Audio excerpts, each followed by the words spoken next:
Halo Kak, mungkin hari ini kedatangannya diawali. Di blockingan dulu ya. Tidak aja.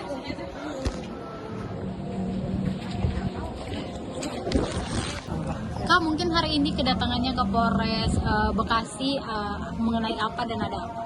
Ya, selamat siang teman-teman media. Hari ini kami dari kuasa hukum teman-teman para korban dari VP, dari Theodora Law Office, kami membantu teman-teman yang mengalami kerugian. Ya, dalam hal ini FVP sudah meminjam uang, sudah meminta untuk investasi dan lain sebagainya, tetapi pada intinya awal mula perjanjian mereka dan kesepakatan mereka itu tidak direalisasikan, dan dengan begitu ditagih berkali-kali akhirnya blunder. Kita mengambil keputusan untuk datang ke Polres Metro Bekasi untuk membuat laporan terkait dengan penipuan kah atau penipuan, karena kan ini sudah memiliki unsur penipuan, merayu, ya kan, menjanjikan. Ternyata investasi yang diminta dari para korban itu dipergunakan untuk kepentingan pribadi. Ya, bisa dibilang alasan apapun yang pelaku katakan, intinya kan sudah bergaya hidup hedon lah. Ternyata apa yang sudah dijanjikan kepada para korban ini tidak direalisasikan, seperti usaha dan lain sebagainya tidak disupport, banyak hal. Tapi itu nanti kita klarifikasi yang lebih panjang setelah next, ya. Kak, mungkin ini kan ada korban. Total kerugiannya ada berapa dan dari berapa korban sebenarnya? Korbannya ada 3 dan masih banyak lagi sebenarnya, ya. Hanya karena teman-teman yang lain belum sempat untuk hadir. Sementara yang hadir di sini ada Ibu Gusti, ada 2 orang dengan Ibu Juliana, mewakili Ibu Juliana. Karena Ibu Juliana ada berhalangan, dan beliau juga ada Ibu Elita. Ibu Elita mungkin menyusul agak siang nanti. Semoga mudah-mudahan beliau hadir. Jadi total kerugian saya perlu sampaikan bahwa kalau dari Ibu Gusti ini totalnya 2,3 miliar. Kalau dari Ibu Juliana 600 juta, dari Ibu Elita 2,3 juga. Belum lagi yang lain menyusul. Kita tidak tahu. Kita menunggu teman-teman yang nanti ketika sudah mengetahui media ini, mereka bisa menghubungi speak up, berani untuk speak up. Maksudnya kita di sini mau memperjuangkan hak dari para korban yang selama ini sudah dijanjikan bahwa ada keuntungan dan lain sebagainya. Kita berpartai untuk berbisnis, tapi pada intinya adalah tidak berjalan seperti itu. Mungkin ada Ibu Gusti sebagai korban, mungkin awalnya iming-iming seperti apa sih yang dijanjikan oleh seorang VV ini? Bismillah, baik. Selamat siang semuanya. Terima kasih teman-teman media hari ini sudah hadir membantu kami di sini para korban. Kami di sini, saya pribadi, saya Gusti. Saya ini ada 3 kasus untuk Vicky Prasetyo, maaf, VP. Ya. Saya sebut inisial VP. Ini 3 kasus. Yang pertama, saya itu dulu adalah pertama kalinya saya bertemu dengan beliau itu, saya ini adalah penyewa lapangan mini soccer. Kemudian saya diajak oleh adiknya N itu untuk berinvestasi di mini soccer tersebut. Dia di bulan Januari 2023. Nah, investasi tersebut saya masukkan dana sebesar senilai 500 juta di tahun 2023 bulan Januari. Unsur penipuan menurut saya sendiri adalah bahwa dia mengaku tanah tersebut tanah dia. Usaha tersebut tertera di kontrak pun usaha oleh pihak pertama. Pihak pertama itu PT-nya beliau. Tetapi ternyata di ujung-ujungnya ketika bulan Mei, bulan Juni 2023 dengan bank swasta. Dan tanah tersebut di bulan Januari 2023 harusnya dikosongkan. Tetapi kenapa di Januari 2023 oleh adiknya adiknya yang berinisial M ini menawarkan kepada saya untuk diinvestasikan. Begitu juga kasusnya dengan teman saya, Mbak Juli. Jadi kalau saya ini di mini soccer, yang Mbak Juli ini di area konser dan kafe di daerah situ. Yang membangun bukan beliau, yang membangun korban satu lagi yang harusnya hadir hari ini tapi izin tidak hadir. Kemudian berjalannya waktu itu di bulan Februari itu ada ulang tahun Kota Bekasi tahun 2023 namanya Bekasi Fair. Nah waktu itu adiknya ini, saya belum kontak-kontakan dengan VP, saya belum kontak-kontakan, adiknya ini si M ini merayu saya, membujuk saya untuk berinvestasi, memodalkan uang senilai 500 dengan keuntungan nanti ditambah 50 katanya gitu. Saya belum iakan saat itu, tetapi karena kebutuhan mepet, waktu mepet, acaranya itu kurang lebih di 14 atau 15 Maret 2023 saya lupa, akhirnya pinjamlah dana kepada saya. Total berjalannya selama 5 hari itu kurang lebih 1,3 M. Hingga detik ini saya belum dibayar. Nah, itu kasus yang kedua. Jadi yang pertama itu mini soccer, yang kedua itu di dana pinjaman di Bekasi Fair senilai 1,3. Yang ketiga, itu terkait dengan pinjaman pribadi. Ya, dia bilang ada yang dia sakit lah, terus udah gitu gaji THR karyawan dan segala macam. Dia pinjam 390 something, hampir 400.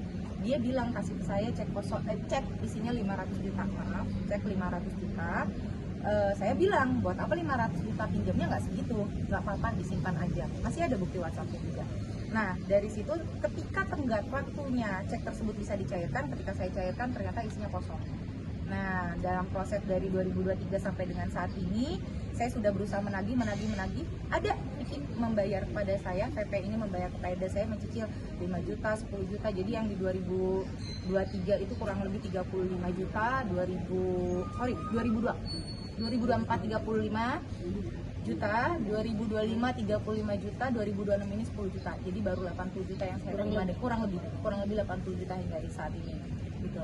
Percaya mau memberikan investasi maupun pinjaman dana pribadi kepada seorang VP itu apa sih Kak? Pada saat itu kami menjalin hubungan baik.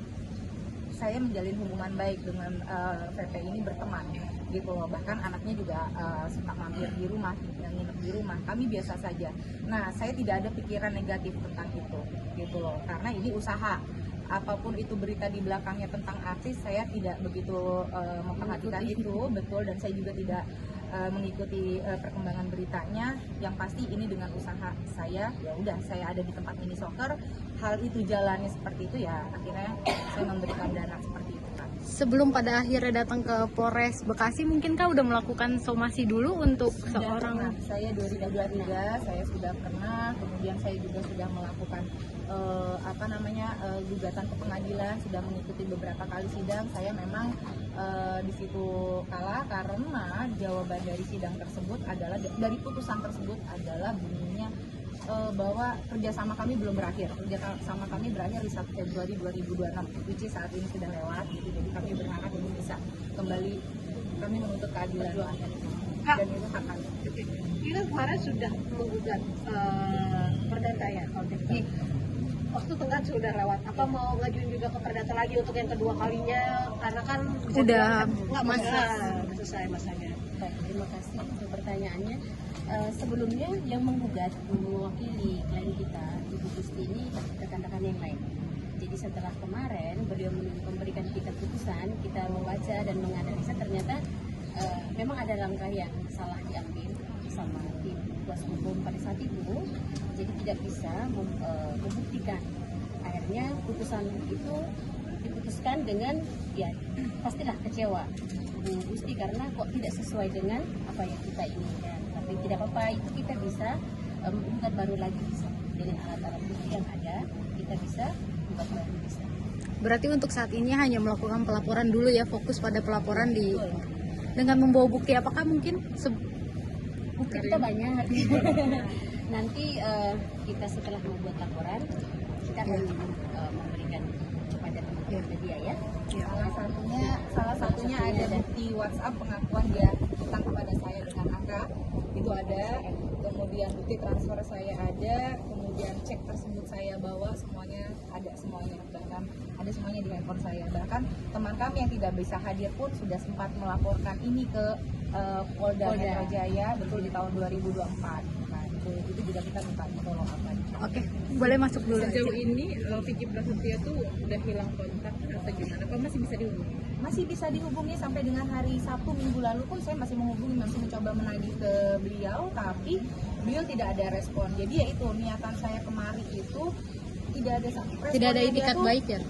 nanti ya hari Selasa, tapi ternyata tidak. Besok ya jam 12 siang, tapi ternyata tidak gitu loh. Dan mundur ya hingga dari 2023 hingga sekarang saya merasa ya diajukan sama beliau. Jadi seperti dipermainkan. Iya, saya merasa seperti itu. Saya merasa seperti itu. Ada tambahan dari rekan kita? Cukup. Oke, Mungkin masuk dari dulu korban aja. satu Oh ya lagi. boleh. Boleh, karena sebagai saksi beliau adalah saksi dari Ibu Julian. Mhm. Ya, jadi saya di sini mewakili adik saya. Kebetulan untuk kasus ini saya mengetahui dari awal, dari perjanjian awal Ibu Yuli itu istilahnya bukannya dia menitipkan karena dibujuk selalu untuk bergabung di Gladiator, khususnya untuk konser. Jadi setiap konser itu di situ di perjanjiannya itu untuk dikasihkan persen itu sekitar 20 atau 25%. Tapi setelah berjalannya Gladiator itu 1% pun tidak pernah, 1% pun tidak pernah. Jadi Ibu Yuli ini hanya meminta haknya dia yang sudah dititipkan. Tapi selama proses itu tidak ada ikat baik dari IP dan istilahnya kita di sini juga berusaha ya baik dia masih menunggulah ikat baik, tapi sampai saat ini dia tidak ada. Jadi di sini kerugian yang mungkin Ibu sudah kasih tahu sekitar 600. Kita lanjutkan. Ya. Sudah ada, kita juga sudah siapkan semua dari konsernya pun, konser apa aja pun kita sudah ada bukti-buktinya. Saya boleh ikut bicara sedikit. Saya cuma mau nitip pesan sama saudara Pepe. Pepe, ingat waktu kamu minjamnya, ingat waktu kamu kirim foto ibu sedang sakit, saya langsung. Ingat juga ketika kemarin saya berbicara ketika orang tua saya sedang sakit, apa yang kamu lakukan kepada saya. Ingat anak kamu sempat di rumah saya, main sepak bola dan segala macam. Ingat juga katanya saya baik sama kamu, tapi kok ini yang kamu lakukan kepada saya. Kamu tahu kondisi saya, kamu tahu di rumah saya ada berapa banyak di rumah saya anak-anak. Ya Allah, saya cuma minta Pepe hatinya kemana gitu loh, biar tahu kondisi saya. Bahkan kemarin saya sempat mobilnya kecelakaan, saya tunjukkan saldo rekening saya. Apa yang kamu lakukan Pepe? Terima kasih. Jadi teman-teman Iya. kita lanjutkan.